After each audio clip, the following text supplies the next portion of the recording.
Well, for more, I'm joined in the studio by Geoffrey Garrett, the Chief Executive of the US Studies Centre at Sydney University. Thanks for joining us. My pleasure. Now, we've heard about there's a range of topics. What do you think is going to be top of the list? Will it be North Korea or currency, or what do you think it's going to be? I can't really answer that because I think there's a behind closed doors and an in public agenda. Well, let's talk about behind closed doors. What is it going to be? The currency is. Well, I don't actually believe the US thinks that there'll be a lot of movement on currency possible in the short term. This has really become a domestic issue in China, not an international one. The economic issue that's rising to the top of the agenda is access for American multinational firms into the Chinese market, something we haven't talked about much. I think that'll be the big push because American multinationals care more about that than they do about the trade stuff that tends to be in the news. In the sense, so then just not being able to get in? Is it China putting up the stumbling blocks? It's a combination of limited access and then intellectual property theft.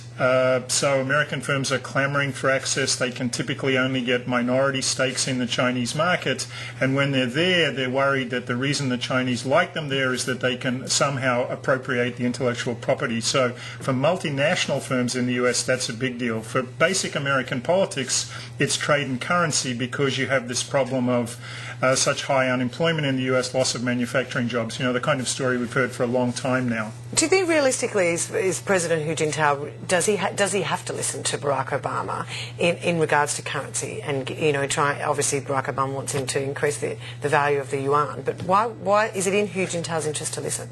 Well, what the Chinese have been saying for a while now on economic issues is that we'll do things for domestic reasons rather than for international ones, and I think that will be his position this time. But the broader story, I think, is that President Obama is probably signaling as much to domestic constituencies in the US as he is to the Chinese leadership. So in public we have talk tough on human rights, talk tough on South China Sea, talk tough on currency.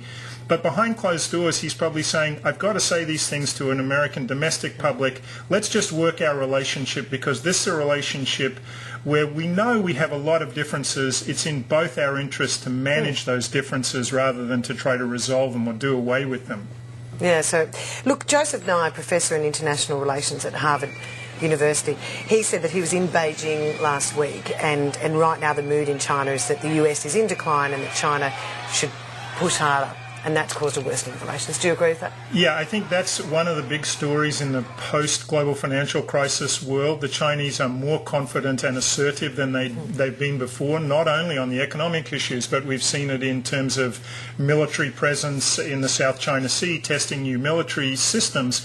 But that's actually had a negative consequence for China, which is that Asian nations, in Southeast Asia in particular, are now more nervous about Chinese expansion and more desiring of a greater US presence in Asia. So, we hear about a new Cold War, for example, something that no one talked about 12 months ago is now on the agenda. I don't think a new Cold War is likely, but the mere fact that people are talking about it tells you that there's closer to a butting of heads between these two major powers now.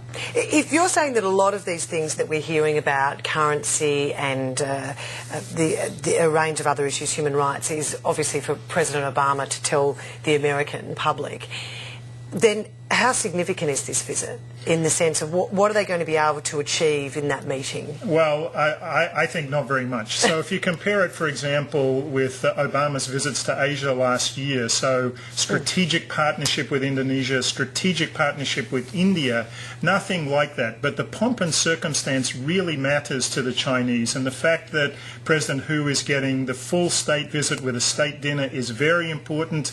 So just the pomp and circumstance and having statesmanly interactions, I think, will be important because the name of the game here isn't some new modus vivendi. It's just managing the fact that this relationship is really important, but the countries come from very different starting places. What about the WikiLeaks or the concerns over China's military build-up? They're real concerns. And as I said, I think the concerns are now being felt in Asia. So there's this desire for the US to re-engage in Asia. But of course, that's going to be a challenge for the US because Obama has said, and Secretary Gates, the Defense Secretary, have said they want to reduce military expenditures as part of their effort to increase the solvency of the American economy. Is it something, I wonder, if President Hu Jintao and Barack Obama will be talking about? As you say, how is Barack Obama going to bring up those sort of issues with him? Well, he can bring them up, but the way they do it is to have some kind of open exchange about military exercises, which are legitimate for both countries. You just don't want any of that stuff to spiral out of control. And despite all the tensions in the last 6 months of last year, I'd actually give both sides a sort of very high grown-up marks, because, North Korea could have been a real problem. There was this China-Japan tension, China-South Korea tension. Those were managed down effectively by both sides, and that's actually been the big story in US-China relations for 20 years. Difficult problems that both sides manage because the stakes are so high. So, at least, if anything, it is going down that path of a better relationship.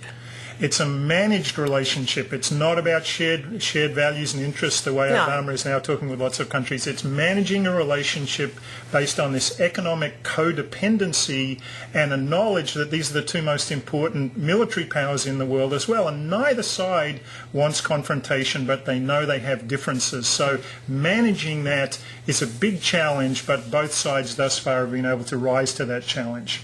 Geoffrey Garrett, thank you. My pleasure.